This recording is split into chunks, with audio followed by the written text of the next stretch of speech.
This is Mike in the future.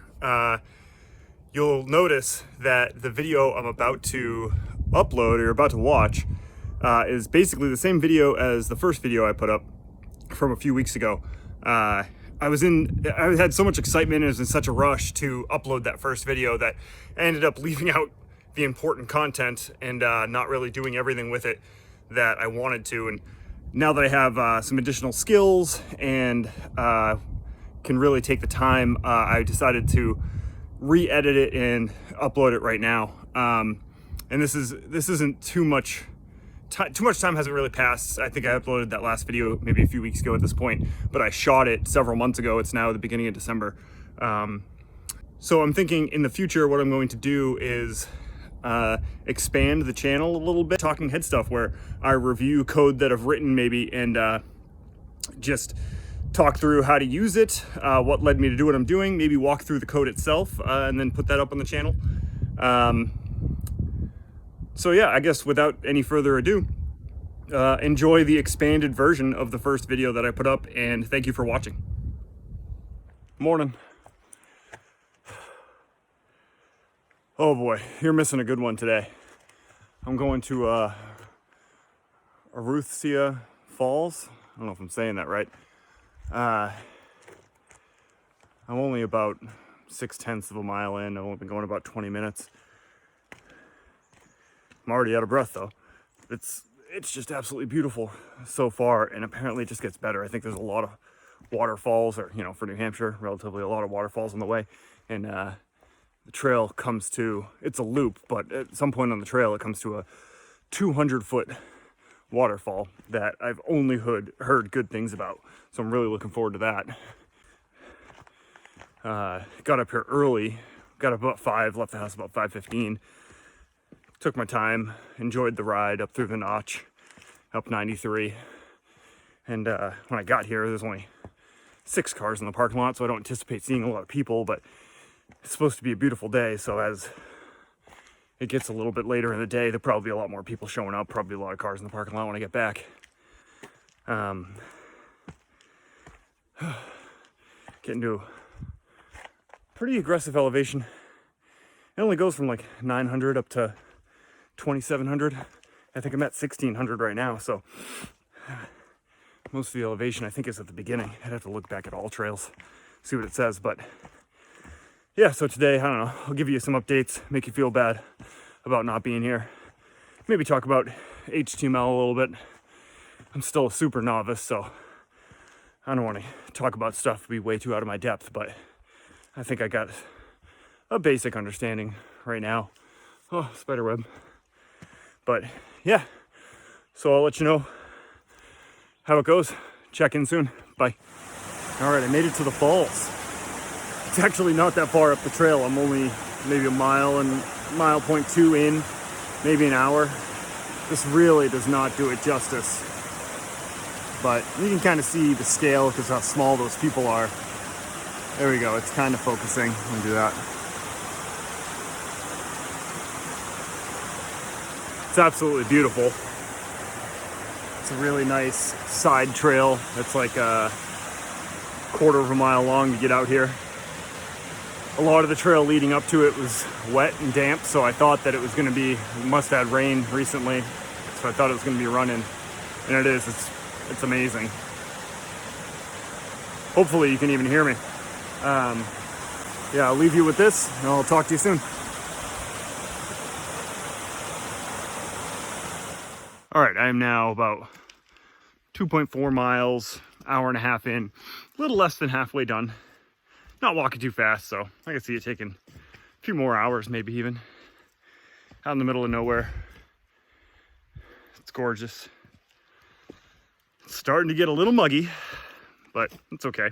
So HTML, I probably should have Googled the exact definition, so I may get some stuff wrong here. I'm still a novice, I'm still learning. That's okay. Give me an opportunity to go back and correct myself later, make another video. But basically, my understanding of it is HTML is what's going to make up the basic structure of any website. So there are some elements that every website has. There's some elements that most websites have, like every website has text. a header, things broken up into different paragraphs, just different line breaks, pictures, videos. That's all typed into into HTML to present on the website. And then from there, you can use, well, what the next step is, and that I don't really know anything about yet, is giving it some finesse. Because if you just create a website with that, you can like bold and italicize some stuff, but you can't really make it look like, I don't know, some of those big name websites. If you go to CNN, that's not just HTML, but there's other things going on to make it look the way they want it to. So that's what I've been working on. And I still have a lot to learn. My goal is to, I can't remember what the name of it is, but there's different commands for like a line break, or to let it know you're starting a new paragraph, or to make bullet points. And there's probably, I think, a few dozen, or maybe a little over a few dozen of those types of codes and commands, or what have you.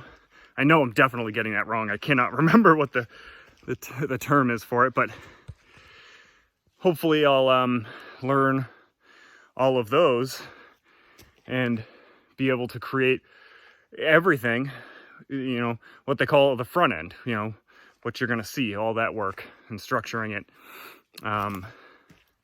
So I'll definitely have to do another video later. Yeah, so that's what I'm doing right now, and I'm absolutely loving it right now. It is a challenge, you know, like anything else. My learning curve is like straight up, but it's really interesting. And when you get frustrated, you can get really frustrated. And looking at other people's code, or like even if you're on any website and you right click on a Windows PC, and I don't know how you do it on a Mac, and inspect the page, you can see all these lines of code. So you can write hundreds of lines, or more, I'm sure, to do something, and it could be wrong, or you could have typos you have to go back and fix, obviously. So it can get very frustrating. But then the sense of accomplishment once you get it right is just, it's massive. It's a massive payoff. So I don't know, and it only gets more complicated, and it's like a lot of different stuff. It's like, you know, CrossFit. I'm wearing a Battle CrossFit shirt. Shout out to Battle. CrossFit never gets easier. Working out in general never really gets easier. You just get better at it, and you lift more, and you lift faster. You do more complicated things. It's the same thing with coding, from what I can tell. So I'm looking forward to it. I'm looking forward to the lifelong challenge. You know, later, maybe today, maybe another day, I'll do more specifics about, you know, why I'm getting into it, what my long-term goals are, what I'd like to be able to do with it. Yeah, so other than me, it's so quiet. All right, I'll talk to you later. Bye. So you really missed out on a good one today. This is an amazing hike. Big pack of people about to head up the way I went up this morning. It started to get really busy. You know, I'm just got back to the parking lot, and the parking lot is packed. But I was gonna say that this is one of my favorites. I would do this again anytime. If you go in the way I went in, the waterfall is only 1.5 miles in. It's not even that far. You could do it in an hour. You could get there and back. Not that you'd really want to rush it, and the rest of it's great. But if you're just interested in seeing a beautiful waterfall and taking a hike up the side of a stream, you could do it. You could do it, no problem, in an hour or two. And then there's two cliffs. The Falcon Cliff, which I got a video of, was beautiful. And then the other cliff, the main cliff that most people go to, I think it's called Frankenstein Cliff. I can't remember. I didn't get a photo of the sign. It has an amazing view. You can look off into the distance and see the waterfall back across the valley, and it looks so tiny, and it's like 200 feet tall, so it's not that tiny.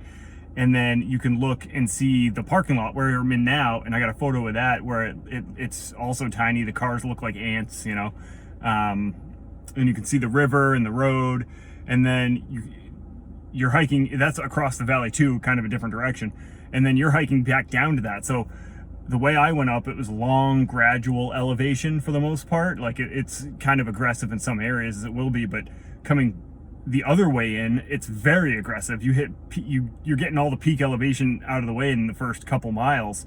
So when you're coming down it, there's areas where you're like going right down Oh, there's so many cute dogs here today too.